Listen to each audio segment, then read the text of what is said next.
Okay, just to reiterate, this is in no way for promoting sale of firearms or anything like that. This is for educational purposes only. This is part 3 of my first experience with trying to put a super safety trigger into my MP5K. This is a HK MP5K, it's not a clone. And I just wanted to follow up with part 3. You can watch part 1 and part 2. And the goal of this video is just to sort of take you through my experience, and hopefully some of the lessons that I learned can help you if you happen to be experiencing any challenges. For the broad majority of you, you'll drop one of these things in and go on about your way and not have any problem. Sorry for the noise here, it's a busy day on the range. But for some of you, you're going to experience some challenges. I happen to be in the minority of that, and again, I just wanted to document this in the hopes that maybe some of the things that I've learned can help some of you out. So I wanted to quickly recap from part 2 going into part 3. So at the end of part 2, I reached back out to Warhammer Armaments and for any support or tips that they might be able to give me. They in turn put me in touch with, I'm going to say, is probably one of their approved support people, and it was a guy by the name of Kane from Left Behind Firearms, and Kane was a huge help. So we sort of started talking about it, and right off the bat he's like, you know, it's working in semi just fine.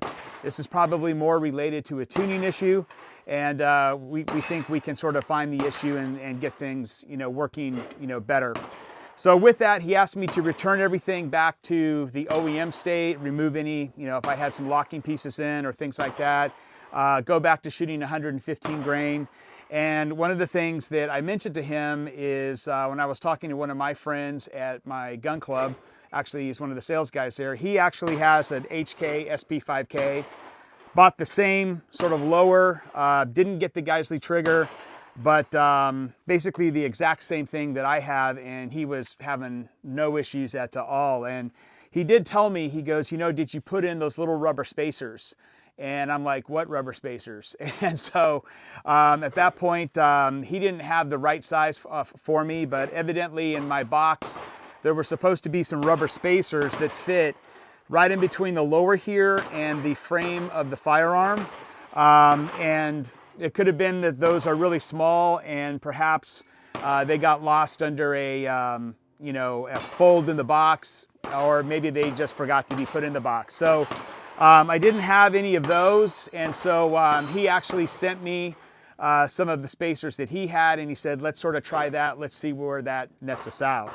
He also asked me what trigger I had in the lower. I said I had a Geissele, and he did mention, he goes, they tend to see a few more issues in these lowers with people that quote unquote upgraded to the Geissele versus just went with the standard trigger.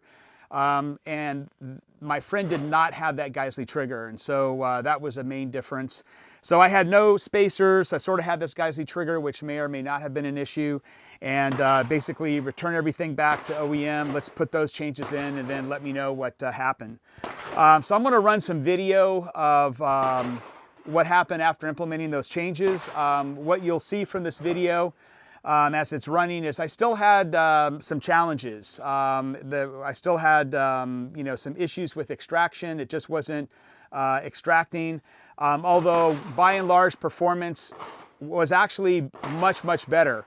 The addition of those spacers really helped.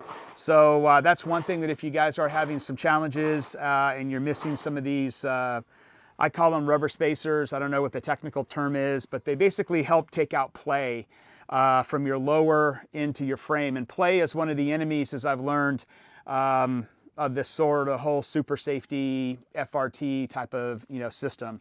You want to make sure you've got a really tight lockup. And so when you get one of these lowers and you put it on, you're going to have some space and some play, and you've got to take those out, or try to take that out. So long story short, while that improved, still wasn't the best that it could have been. I was hoping I might be able to get some better improvement, particularly as I see all my buddies, and especially the guy at the gun club, you know, blasting away, not having any care in the world. So as I was waiting to hear back from Kane, Jason from Warhammer Armaments actually reached out to me directly. I'm not quite sure if he saw my videos on YouTube or if Kane reached out to him or what, but I got a direct message from him asking me to contact him. I did, and so we started a whole dialogue over the course of almost an hour about various potential issues, assuming that there's nothing fundamentally wrong with the super safety, which in most cases there is not. Most of the issues are really around the platform itself and some of the tolerances and variances that you may find, and it's trying to basically understand what those might be, this core issue, and then trying to tune those out, for lack of a better word. He basically agreed that I would send him my HK SP5SK here, and he would take a look at it and get back in touch with me with what he thought that he needed to do. So that's sort of where we're at right now. I have the unit back, and then I'm going to take you through a series of lessons that I happen to learn along the way in the hopes that that might educate some of you should you be having any challenges here. So one of the things that he really sort of stressed once I got this back, we spent some time on the phone, is that, they essentially built out a whole new lower here for me. I still have the original lower. They did a whole bunch of different things, and I'll get into more detail on that in just a bit, but he really stressed you really need a 500 round break-in period, do not suppress it, and run a 115 grain with some decent quality ammo. And so I figured before we get too much into it, let's sort of pop in a mag or two, and let's see where we're at and see if any improvements just been made from part 2 to part 3. Okay, so fresh out of the box from shipping, got an HK German, it's actually a Leo mag. So we're just gonna get the first rounds in semi. I've got it on safe. And let's just see how she'll fire in semi-auto mode. Up, there we go, safety off.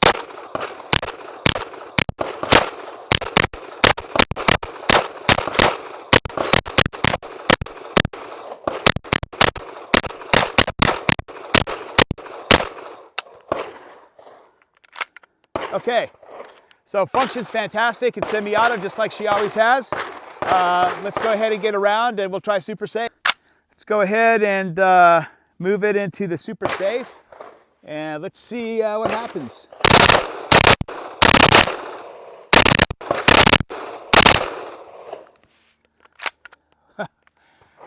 First one's good.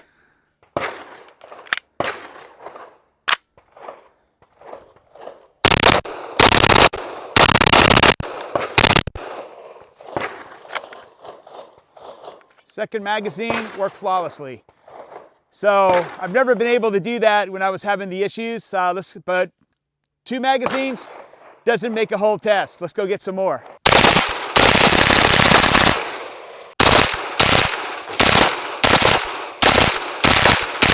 Cyclic rate is a lot less than when I started this whole journey. So whatever these guys do in their tuning or troubleshooting or optimization, this is not like, this thing was going so fast when I first got it and had everything moving. It feels so much more in control. The shooting experience is a lot nicer. Again, maybe that's, I know they changed the extractor. I think they put in some new, I don't know what you call those wheels, bearings is what I call them, but I know there's like a name for them. But I know that they put in some new ones of those. They probably did some other shit too. So I noticed that there's now some foam wedge in this lower. It's not just the plastic spacer. There's actually some foam wedge. And the foam wedge seems to be strategically cut. Again, trying to take out, I think, play here. So, all right, let's get this Turkish mag that I have right here. And again, I was just going for the head box area. I'm going to do that again because I just feel the control I have is so much better.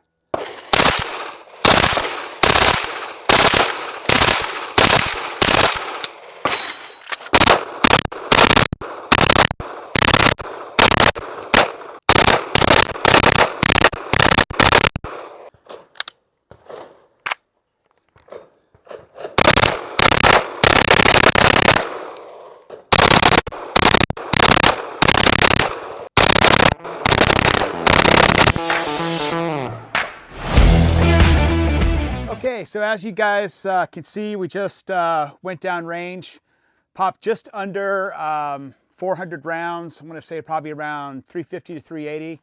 Had one malfunction in the entire sequence. Just had 2 rounds, just couldn't get out fast enough. Overall, I would say that's like a 500% improvement. And you guys can go back and watch, our earlier videos. You could see where I was and compared to where I'm at now. So I want to go into some lessons learned through this process and share that with you. I am not an expert on firearms. I am an enthusiast. I'm a collector. I have a pretty extensive collection of pre-ban and Cold War era battle rifles. But I don't view myself as an expert. I really view myself more as an enthusiast. So if I say something that is not correct, feel free to correct me in the comments. Also, this is my experience. Your experience may be 100% different. Again, I urge you to share any experiences you have down in the comments. These are what I think might be some things to look at if you're having some issues yourself. Let me talk about my relationship with Warhammer. That's pretty easy. I have none, except that I'm a customer. So when I sent my firearm back, they came back and they said, your extractor could be an issue. It's more or less a consumer extractor, 9mm. They felt that needed to be up, and they said it was super caked and super dirty with carbon. I know these things run dirty, and I do clean them, but maybe I don't clean them often enough. In fact, I'll share with you guys later some video they sent me the night that they got it and just replaced the extractor. I know that they rebuilt the lower here. They have a different version of their Warhammer, the hammer itself. They wanted to put that in. That wasn't available when I first ordered this, but basically, they were very generous and said, hey, we'll take care of you, we'll do it all. And I basically said, no, charge me for your time, charge me for the materials. I don't want anything for free. You guys are doing extra work on it. I expect to pay for it, and that's how I want to keep it. So that's what we did. I wound up paying them for their time, the materials, to, lack of a better word, tune and optimize my particular firearm here and get it running better. Using their super safety system, but they were very generous and offered to do that as a favor, but I refused that. The second thing is I did wind up buying a MKE AP5 from them, because as I learned more and more through the process, I'm like, I just want something that's tuned, that's heavy duty, that I can take to the range, and I don't have to worry about it. I can just pump thousands of rounds through the barrel. I don't really give a shit. That was just for me. I think the mistake I made on that is I got another K, and I probably should have just gotten a normal version. I will say I am impressed with the quality of the MKE. That was my first clone that I've ever purchased, and the quality was a lot better than I was expecting. So that's all that I'll say on that. I do have some notes because I want to make sure that I remember everything and that I capture everything. The other thing I wanted to say is that most of you will have no issues at all. I think as I go through some of the lessons learned, there will be a small percentage of you that will have issues. Could be just like mine, could be different, but hopefully this provides some thought, some additional guidance and stuff like that. For the majority of you, you're going to pop this shit in, it's going to run, you're going to be off, you're not going to, even worry about it. So I just wanted to state that. Okay, so let's get into the first lesson. The first lesson that I learned is just because you have an HK German MP5 platform firearm, or just because you purchased a clone that was built on HK tooling, doesn't mean that you're not going to have issues. These are stamped, metal, stamped steel at the end of the day, and the tolerances can vary greatly between two firearms from the same manufacturer. And it's those differences in tolerances as you're working with these super safeties that can start to, give you some challenges.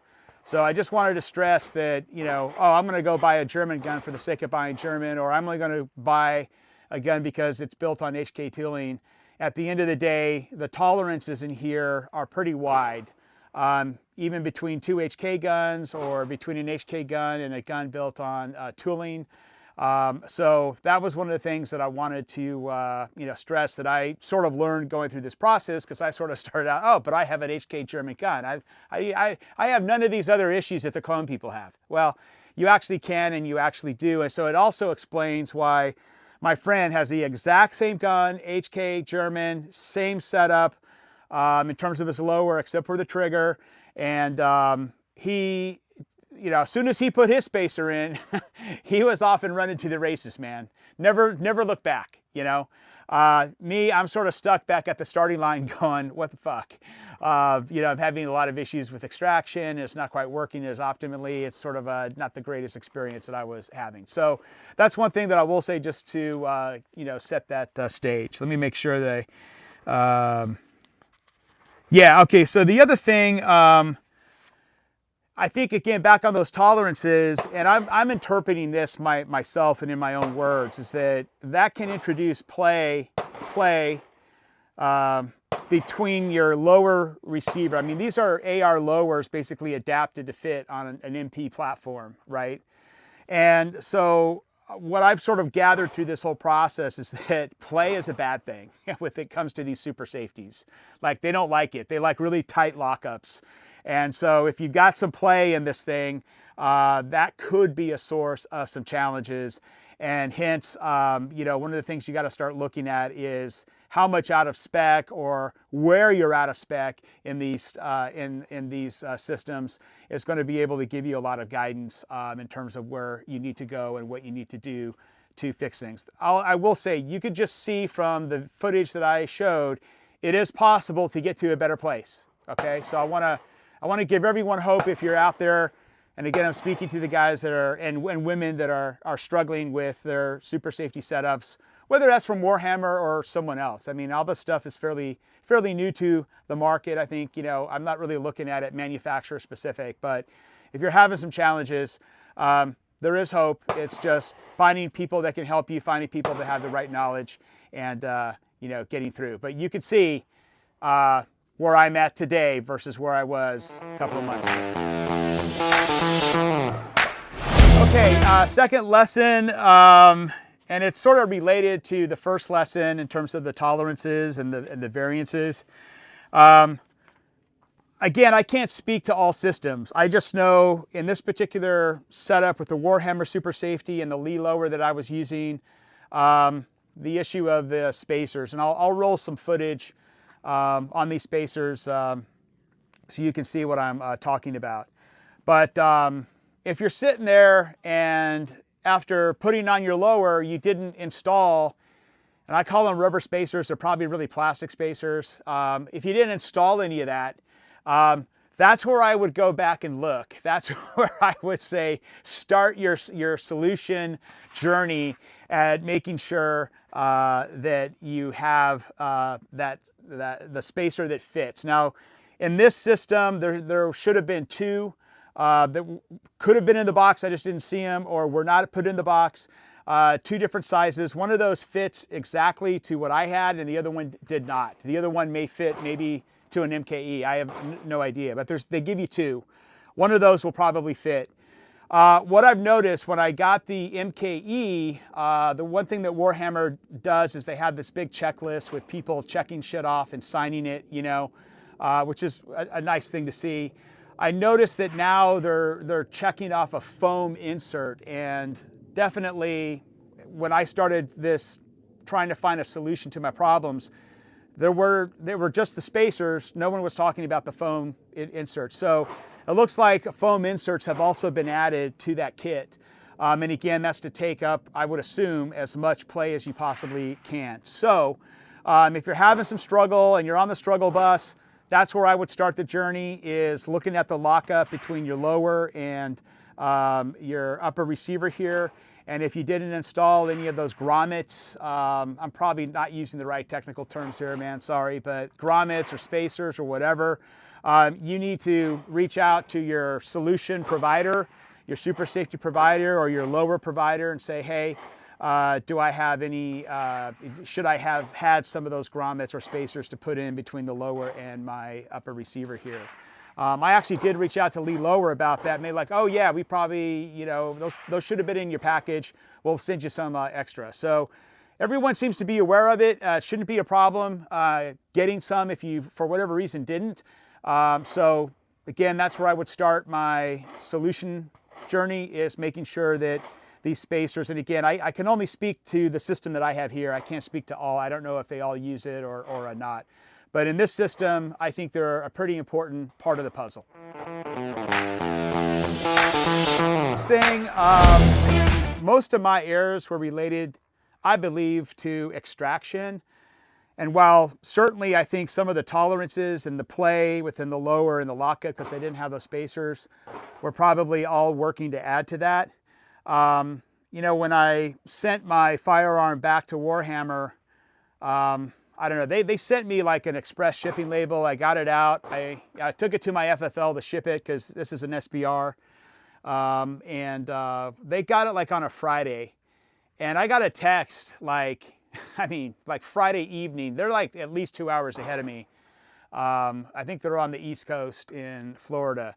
And they said, oh, hey, we got your firearm. We're going to send you some video. We replaced the extractor. And they sent me this video. It was like 9 p.m. my time, probably 11 p.m. their time. And these guys are out there firing away. And immediately, the performance, I could just tell. It was like, whoa. And they said, hey, you know, there's still some issues here, but, you know, the extractor alone, when we got it, you know, yours was caked up in carbon pretty good. You know, I think they said that they put a rifle extractor in or something that was meant more for, you know, 223. I might be wrong with that. You guys can confirm with the experts, but whatever they did, they didn't go with the standard consumer 9mm extractor. They put in something a little bit heavier duty. And that, yeah, I could just tell from that video. If I can find that video, I'll run it while I'm talking about this.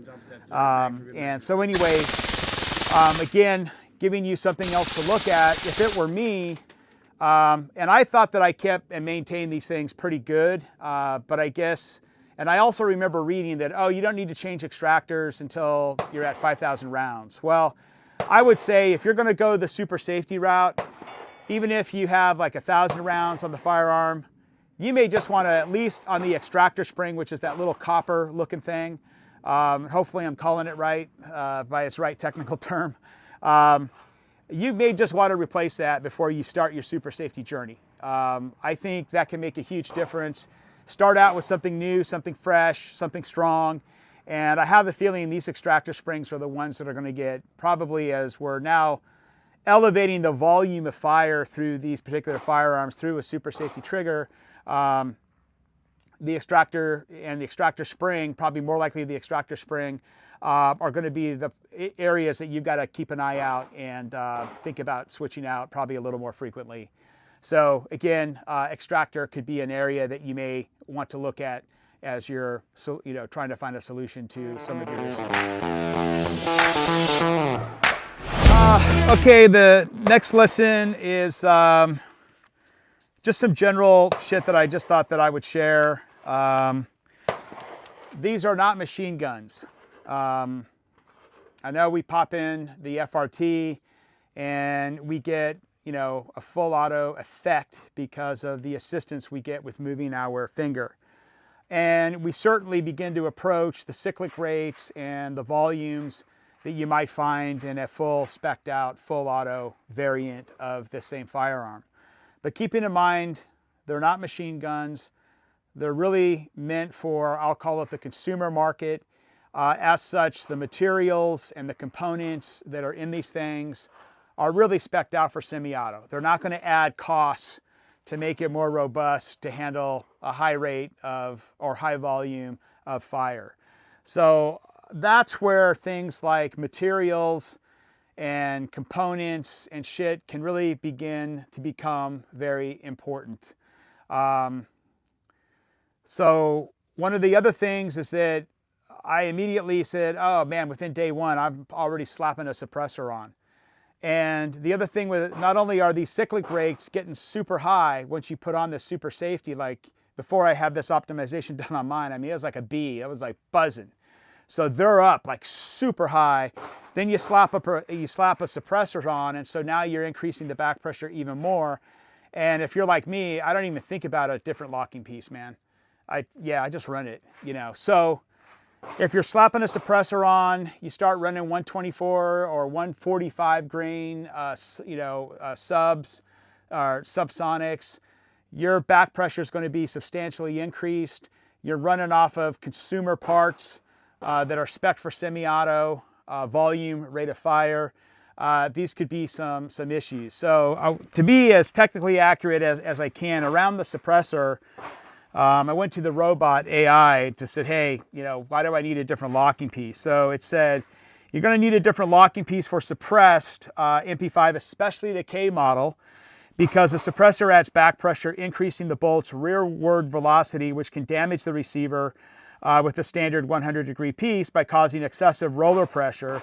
And a smaller angle in your locking piece, like 80-degree or 90-degree, can slow the action down, reducing this bolt over travel and preventing receiver dents, particularly with heavier ammo, like subs, while maintaining reliable cycling. So that was from the robot. If you disagree, you know, disagree with the robot. But the point is that I'm trying to make here is that, you know, you've got to start thinking like, if you're going to suppress it, that's going to bring on a whole new host of issues because they're not machine guns, okay? And one thing that the Warhammer team told me is, you know, they gave me a big tag when I got this gun. It's like, hey, if you suppress it, you know, they recommend like 124 grain, 115 grain. You're going to have to switch to a 90-degree locking piece. They actually threw one in the kit that they sent back to me. That's just part of the game. They did say that the only can out there that they've seen where you don't have to put a different locking piece in is the Huxworks 9K Ti, which I do have one on order. I'm just waiting for the tax stamp to go away so I don't have to pay the $200 on it. But again, that flow-through can is something you may want to consider if you don't want to go through the pain in the ass of switching out a locking piece every time you want to run it suppress. If you do run it suppress and you say that's going to be my state, then you may want to think about switching your locking piece. So if you're having a lot of issues, keep that in mind. The other thing is, I guess a lot of folks will try to build out their own lower, and they'll, you know, look, the hammer is central to everything. I'll talk about that a little bit more. But the one thing that, you know, talking with these guys is that, you know, there's a lot of parts now out on the market. And of course, everyone's trying to reduce costs and, you know, it's like a race to the bottom now in terms of price. And as a result, the Chinesium's starting to come into the market more and more. And these parts are not being made with like the best spec or the best quality, given the high cyclic rates, given the high back pressures. So if you sort of go cheap on some of your components, like a hammer, you may have some issues.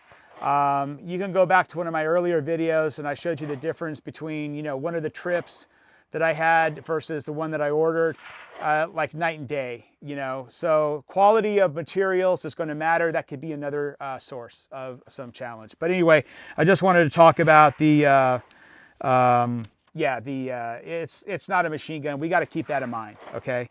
And then also, again, make sure you research your vendors. Make sure you ask them about where they're getting their parts from, how they're manufacturing the parts, what their warranty is.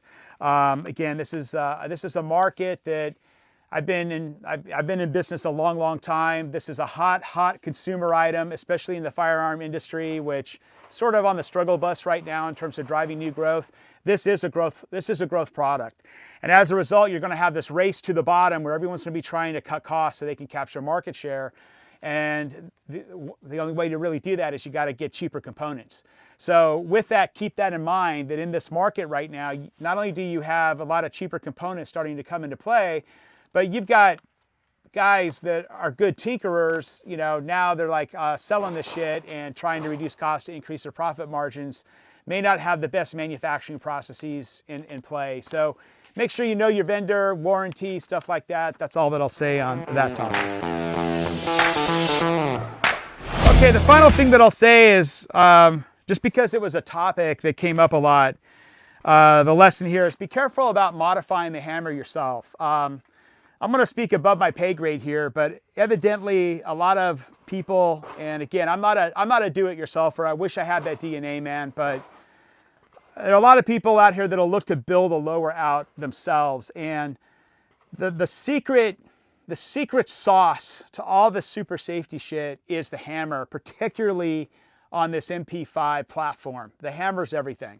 Because if it's not in the right spec, it's not going to work. And don't ask me for all the technical details. The eyes roll back in my head when people are trying to explain that to me.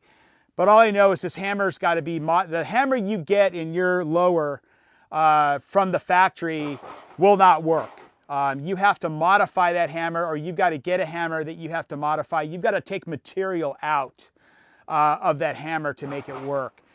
And I guess on Reddit, there's templates and resources that tell you how to take it down and what tolerances you need to take it down. But if you're not a manufacturing shop and you don't have the technical data package to this thing, you know, your mileage may vary. Some of it may work for you. And then given all of the other tolerance and variances, some of it may not. So that was one thing in talking with these guys at Warhammer. They have a technical data package for the MP5, and they're very proud of their hammer. If I'll say one thing, like, you know, he was trying to educate me on the hammer, man, and, you know, my eyes were rolling in the back of my head. But they really take their hammer very seriously, and there's a whole process in terms of the heat treatment and the materials, and then, you know, getting the right shape and everything like that. So I just wanted to say, if you're having issues and you are one of those guys that you modified the hammer yourself, you may want to consider buying a hammer from someone like Warhammer or others that provide it. And again, if you do buy a hammer, back to the other lesson that I was talking about, they're not machine guns. There's going to be a lot of cheap parts. People are trying to reduce costs. You do want to pay some heed to, hey, how are these hammers being made? How are they being heat treated? Where are they coming from, right? You may just want to pay some heed to that. So that's all that I'll say on that, because I'm not really a do-it-yourselfer, but this was a topic that kept coming up through my journey and trying to get this shit running better. Okay, some final thoughts. You know, when this, probably a lot of, you know, like me, probably like a lot of you, you sort of watch that Garand Thumb video and you're like, fuck, man, I'm going to go buy one of these lowers and slap it on and go to town. I mean, it looks super easy, right? Well, again, who knows what firearms those guys were using? Who knows if they had any issues? I'm sure Garand Thumb, I'm sure Mr. Thumb has an entire technical team and is pretty knowledgeable himself on how to fix shit and get things working. So what you see on, you know, YouTube could be very different from maybe, you know, the reality, right? So I go out, I get one of these, and I'm like, oh, optional Geissele trigger. And these things are already an expensive lower. I can't remember, you know, the price, but they're not cheap. And I'm like, well, you know, in for a penny, in for a pound, let's get the Geissele upgrade, baby. So one thing I learned very early is that, you know, a lot of these guys are saying, hey, you know, we're seeing more issues with that Geissele trigger than with just the standard trigger. So I'll just say, if you're thinking about getting one of these, just if I had to do it again, I would not get the Geissele trigger. I noticed in this new lower that these guys built out for me, it does not have the Geissele trigger.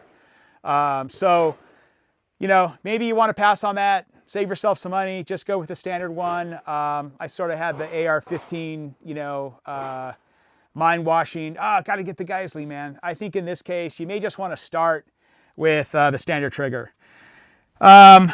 There are options that I didn't know existed, and new options have been added. So a couple of things that have been added. Again, I went through Warhammer for my solution here. I didn't realize that they had pre-built firearms from soup to nuts. And again, this is not a promotion to sell firearms or anything like that. Some folks at my gun club actually bought those and went that route, and they had a really positive experience on it. Another reason why I decided to get one myself. had I had it to do all over again, I may have started there. And I definitely would have started where they just added I think they call it like a tuning and optimization service. Maybe they took the work they did for me and said, hey, we can make a business of this. But you could send in your firearm, they'll put the lower on, they'll do all their Teutonic magic to it, or Turkish magic, or whatever platform you have magic, and they'll get it running and optimize as best as they possibly can and get it back to you. I probably would have done that route if it was available at the time that I did this. So again, those are just options for you to think about, versus going out there and sort of like what I did, like, yeah, okay, give me the lower and let's just go to town. So I think, yeah, so with that, let me just give a quick thanks here. I just want to thank Kane at Left Behind Firearms. Wealth of knowledge. If you're having some issues, I think you got to find someone that has some pretty good knowledge on these platforms. I know these platforms are ubiquitous, they're pretty common, but the people that have knowledge on this are usually like a certified HK armor or have a lot of experience around HK platforms. It would behoove you to find someone like that. He really helped me out a lot. So just wanted to thank, Kane and his team there. And again, thanks a lot to Jason and the Warhammer team for reaching out, for, accepting the fact that I was having some issues and actually were looking to provide solutions that could help me, not just, hey man, it's not our safety, fuck off, see you later. They said, hey, let's try to work together to get this thing optimized, and they have a lot of experience in doing that. So I really appreciate that very, very much. So again, guys, you've seen from the footage, my performance, 1,000 times better. If you are on the struggle bus here, man, there is hope that's out there. Certainly, getting connected with someone that has a lot of experience, ideally experience with super safeties and this particular platform, I think is something to think about.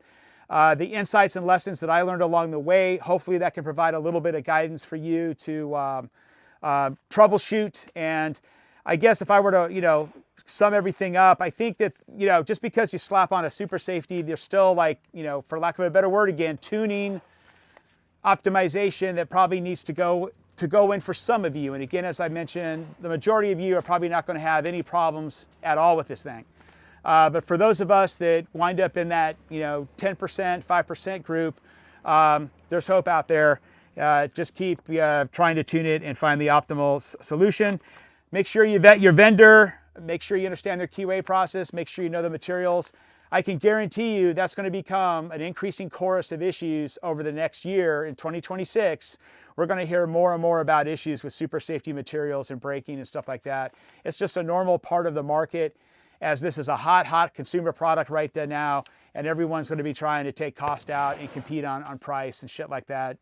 Find like a vendor that, can maybe sit above that and, take it from there. So with that, guys, I'm going to close out. Please like and subscribe.